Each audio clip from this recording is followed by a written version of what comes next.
Bendera ku kifo ky'omubaka wa Parliament. Ebyo yakwatira Nuupu Bendera ku kifo ky'omubaka wa Parliament owa Busiro East Walukaga Mathias Bibi oluvannyuma lwa kkooti enkulu ewozesa emisango gy'engassi mu maaso g'omulamuzi Simon Peter Kinobe ogoba okusaba kwe yali yatwala mu kkooti eno ng'awakanya eky'akakiiko ak'ebyokulonda okumujja mu lwokaano. Walukaga yali yaddukira mu kkooti eno ng'awakanya akakiiko ak'ebyokulonda okumuwanduukulula mu kuvuganya ku kifo ky'omubaka owa Parliament owa Busiro East ng'akakiiko kagamba nti talina biwandiiko bya buyigirize bimukkiriza kwesimba ku kifo ekyo. Wabula omulamuzi wa kkooti eno Simon Peter Kinobe mu nsala ye gye yayisiza ku mutimbagano yakkiriziganyiza n'akakiiko ak'ebyokulonda nti mu kiseera Walukaga we yeewandiisiza mu kakiiko yali talina biwandiiko bya buyigirize ebyenkanankana ne siniya ey'omukaaga nga bwe kirambikiddwa mu mateeka kuba ne satifikeeti eyamuweebwa ettendekero erya IUIU oluvannyuma lw'okugezesebwa ono kwe yali yeesigamye yali yaggwako.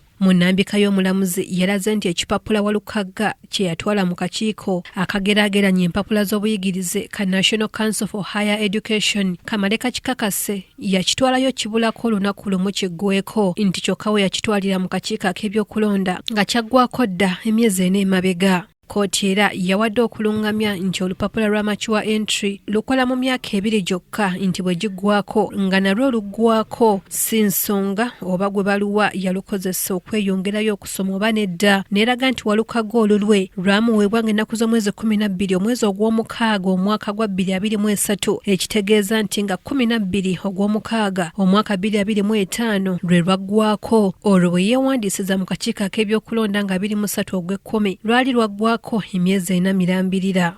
Kkooti wabula etegeezezza nti wadde nga Walukaga gwamusse mu vvi si waakuliyirira ludda luwawaabirwa wabula buli ludda lukole ku nsonga z'okweriyirira. Kino kitegeeza nti Walukaga avudde mu lwokaano olw'abavuganya ku ky'omubaka wa Palamenti owa Busiro East. Kinajjukirwa nti ku lwokubiri lwa wiiki ewedde nga 9 akakiiko ak'ebyokulonda kafulumya ekiwandiiko nga kasazizzaamu Mathias Walukaga okuvuganya ku kifo ky'omubaka owa Busiro East mu kalulu akajja oluvannyuma lw'okukizuula nti empapula ze yateekayo okumusunsula zaali zaggwako dda. Akakiiko okusazaamu Walukaga kyaddirira omulonzi okuva mu Busiro East Lubowa John Kalimiro okuddukira gye kali nga yeemulugunya ku buyigirize bwa Walukaga, ekintu nako kye kaazuula oluvannyuma. Anet Nakayibaale yakusakidde eggulire lino ku lwa KTV Amalindiri.